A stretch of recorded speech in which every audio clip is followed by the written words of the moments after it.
alunos, tudo bem com vocês? Então, hoje iremos falar da arte indígena brasileira.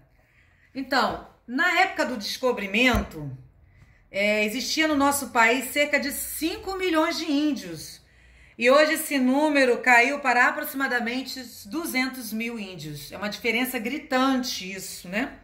Mas essa brutal redução numérica não é o único fator a causar espanto nos pesquisadores dos povos indígenas brasileiros. Assusta-os também a verificação da constante e agora já bem acelerada a destruição das culturas que criaram através dos séculos objetos de uma beleza dinâmica, alegre, tal como os vamos apreciar nessa apresentação da arte indígena brasileira. Uma das mais antigas artes dos índios brasileiros é a arte marajoara. E por que esse nome marajoara, né? Então, os povos considerados da arte marajoara, eles vieram do noroeste da América do Sul e chegaram à ilha do Marajó, a ilha de Marajó, que eu vou mostrar no próximo slide, eu vou mostrar para vocês a ilha de Marajó. Provavelmente por volta do ano 400 da nossa era. O que significa ano 400 da nossa era? 400 anos depois de Cristo, tá? Cristo veio há 2021 anos atrás, então esses povos chegaram 400 anos depois de Cristo, né? E ocuparam parte do centro-oeste da ilha. Tá? Nessa região da Ilha do Marajó, eles construíram habitações, cemitérios, locais para cerimônias. Então, a gente tem um mapa do Brasil aqui, né? E aqui, ó, o estado do Pará, eu tô com a setinha branquinha aqui, ó, estado do Pará, esse verde claro aqui. E aqui, tudo isso aqui é região amazônica, né? Onde tem a floresta amazônica, que é a maior floresta do mundo. Infelizmente está sendo muito desmatada. Então a ilha de Marajó é essa ilha aqui, ó, onde eu tô com a setinha branca, e onde que esses povos indígenas mais antigos do Brasil produziram a arte marajoara. Para a gente se localizar, a gente mora no estado do Rio de Janeiro. Eu vou descer a seta, olha como é longe. Rio de Janeiro aqui, de Lilás, tá? Só para vocês se localizarem. A produção mais característica desses povos foi a cerâmica, né? Como essa imagem que vocês estão vendo, cuja modelagem era tipicamente antropomorfa. O que significa antropomorfa? Antro significa ser humano, tá? E morfo significa formato, o formato de um ser humano. Então, era um vaso que tinha na decoração, formato de uma figura humana. E a gente vê nessa imagem aí. E aí, esse tipo de trabalho, né, esses vasos, essas urnas, eram feitos com barro, né, e elas poderiam ser divididas entre vasos de uso doméstico, vasos cerimoniais e funerários. Então, aqui nesse vaso aqui, ó, a gente vai observar, ó, tô com a setinha branca aqui, ó, olho, aqui pode ser uma boca, aqui as orelhas, ó, do outro lado também. E aí, esses vasos que eram feitos para cerimoniais, né, cerimônias de iniciação, cerimônias religiosas, cerimônias funerais, eram decoradas, né? E os desenhos eram feitos com incisões. O que significa incisões? Corte. Eles tinham algum objeto cortante que eles iam cortando e desenhando ao mesmo tempo. Então formavam relevos nessa argila e pintavam com duas cores ou com várias cores, tá? Então eram bem decorados esses vasos. Aqui, ó, um mais simples, né? Esse aqui.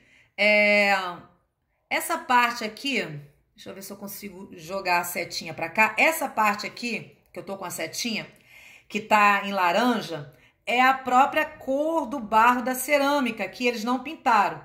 E aí eles fizeram um corte aqui, que provavelmente fizeram Enquanto a argila estava molhada ainda, depois que ela seca, ela fica dura. Então aqui eles fizeram esse corte e essa parte aqui onde está em laranja, ela está mais profunda. E aqui está mais alto, onde está com pintado de preto. Então aqui é um vaso pintado com duas cores. Aqui, ó, um vaso bem característico dessa característica antropomorfa, né? Que é um vaso parecido com uma figura humana. Então aqui a gente vê um rosto. Eu vou tentar dar um zoom aqui para vocês. E olha lá como é que o nariz desse vaso, né, dessa figura humana, ó, é igual o nariz de uma figura humana. E aí a gente tem os olhos, boca e as orelhas aqui. Aqui a gente tem artesãos, né, que até hoje, principalmente na Ilha de Marajó, produzem esses vasos com essas decorações indígenas da arte marajoara, colocando, eternizando, né, não deixando essa prática morrer. Então é uma coisa muito antiga que está sendo passada de geração para geração. E aí a gente vê aqui que esses vasos, eles são distribuídos para vários locais do Brasil, né, como peças de decoração mesmo. E aí a gente tem mais um outro tipo de vaso da arte marajoara, também com duas cores, tá?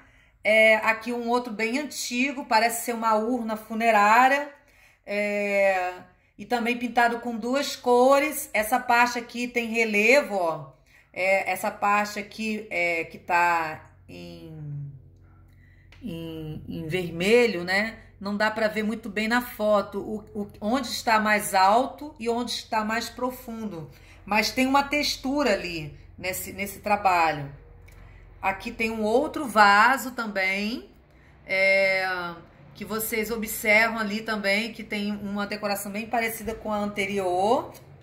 Esse aqui também feito por artesãos que continuam deixando essa arte ser transmitida para várias gerações, né? Disseminando essa arte para o Brasil e até pelo mundo também, a arte marajoara. Agora a gente vai para um outro tipo de arte também criada pelos povos indígenas, que é a arte da tecelagem e da cestaria. Tecelagem, de fazer tecido, né? De fazer uma trama para fazer um tecido.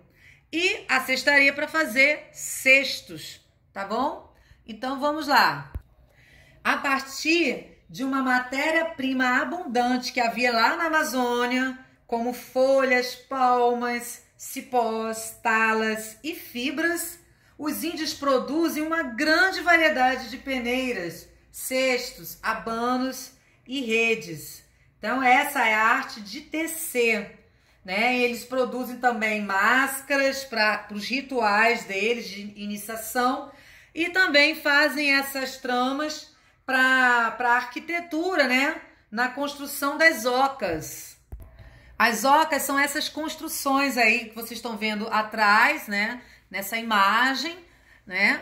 E são feitos com as folhas das árvores, com as fibras, se fazem as redes. Aí vocês estão vendo uma índia com o seu filho, né? E normalmente eles fazem esse trabalho sentados no chão, né? E eles fazem com a folha ainda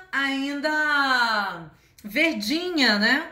Porque até é de fácil manipulação. E quando essa folha vai secando, né? Ela vai tomando a cor que vocês estão vendo ali atrás, naquelas moradias dos índios. E é interessante porque eu já vi até relato de pessoas que visitaram as tribos indígenas, que quando eles fazem esses trabalhos, eles ficam em total silêncio. Eles não ficam conversando, falando bobeira, não. Eles ficam em total silêncio, no estado de meditação, com a atenção plena somente naquela tecelagem. E as crianças aprendem observando os seus pais a produzirem os cestos. Então é uma coisa que é passada de pai para filho, de filho para de avô, entendeu? Então é uma coisa muito bonita isso. Aqui a gente tem uma rede produzida pelos índios, feita com fibras. Então uma das aves que tem lá na Amazônia, que eles usam, é o buriti, que tem uma fruta muito saborosa. Eu já provei essa fruta, ela é maravilhosa. Inclusive, aqui no Rio só existe buriti no Jardim Botânico, porque é onde tem assim, o maior número de espécies diferentes de árvores daqui do Brasil. A gente consegue encontrar na parte da região amazônica, lá no Jardim Botânico, o buriti, tá? Então aqui eles aproveitam tudo do buriti para fazer os objetos de usos diários deles. Então essa rede é feita com fibras. Aqui a gente tem uma índia, não sentada no chão, mas sentada num banquinho e usando o seu próprio corpo para poder segurar o fio e fazer aqueles abanos ali que estão pendurados, né? Que também podem servir para indumentária, né? Para roupas de cerimônias.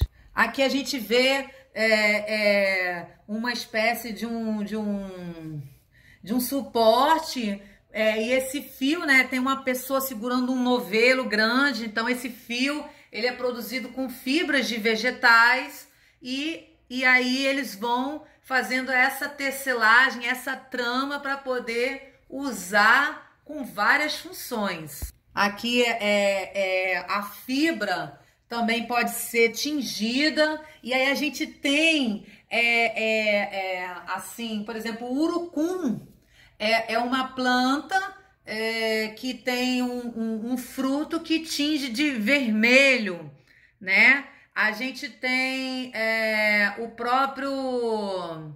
Tem várias frutas que fazem esse tingimento. A gente tem aqui, não sei se é da Amazônia, eu acho que não é da Amazônia, mas aqui no Brasil é muito comercializado a cúrcuma. Não, acredito que a cúrcuma não seja daqui do Brasil, seja uma coisa trazida de fora. Mas ela também tinge de amarelo. Ela tinge de amarelo qualquer superfície, tá? Aí quando você coloca a cúrcuma para dar uma cor no alimento, o urucum também vai dar uma cor avermelhada no alimento. É usado esse tipo de material, né? Um material mais natural. E eles faziam também com vegetais, né? Essas tintas vegetais. O próprio barro também a gente consegue tingir fios com a própria cor de barro. Então, são várias formas naturais de tingir o fio, e aí eles faziam essas tramas coloridas. Aqui mais uma trama, tá? Feita uma tecelagem até com esses desenhos geométricos bem característicos da arte indígena. Aqui a gente tem a cestaria, né? Também feita com folhas, né? Vocês viram naquela primeira imagem, a folha ainda estava verdinha, e aí com a secagem, né, que eles colocam no sol, ela vai ficando numa cor mais bege, mais pro marrom. E aí depois eles vão pintando, né? Fazendo desculpa, uma decoração com esses desenhos geométricos para poder servir para várias funções. E hoje em dia existem alguns lugares que vendem também esse artesanato para as pessoas usarem de decorações em suas casas. Mais uma cesta, né? Uma cestaria.